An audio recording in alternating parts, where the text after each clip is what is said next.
কালকে শিবরাত্রি, তাই আজকে চলে গেছিলাম বাজারে। আর বাজারে প্রচুর ফল উঠেছে, আর নিয়ে নিলাম ঠাকুরের জন্য ফল। কালকে পুজো দেবো বলে, তাই আজকে সকালবেলা গেলাম বাজারে। প্রচুর ভিড় ছিল আজকে। তো যাই হোক, বাজার করে বাড়ি চলে আসলাম। দেখুন, একটা গাছে দুটো ফুল, এই একটা, এই একটা সাদা। সাদাটা একটু পিঙ্ক ভাব রয়েছে, কি সুন্দর দেখতে। মা ডাকো, মা ডাকো, মা ডাকো।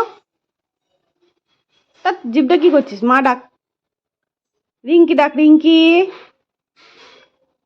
মা, হ্যাঁ। আর রিঙ্কিকে ডাক, রিঙ্কিকে, রিঙ্কিকে ডাক। তোর কথা শুনবে সবাই, রিঙ্কিকে ডাকো, ডাকো। তোমার কথা শুনবে সবাই, রিঙ্কিকে ডাকো। হ্যাঁ ডাকো, রিঙ্কিকে ডাকো। পেয়ারা দেবো, রিঙ্কিকে ডাকো, ডাকো রিঙ্কি, ডাকো। রিঙ্কি, রিঙ্কি বলো, রিঙ্কি বলো।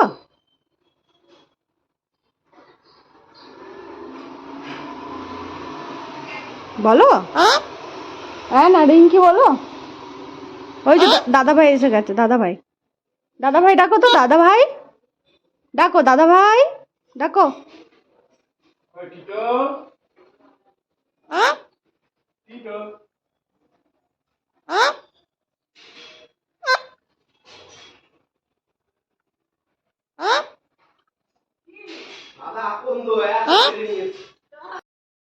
আজকে হেঁটে আসার পথে একটু মায়ের মন্দিরটা দর্শন করে আসলাম। আর এই যে দেখুন, আজকে রান্না করছে ও, আলুর তরকারি বানাচ্ছে। খাওয়া হবে ডিনারে, পরোটা আর আলুর তরকারি।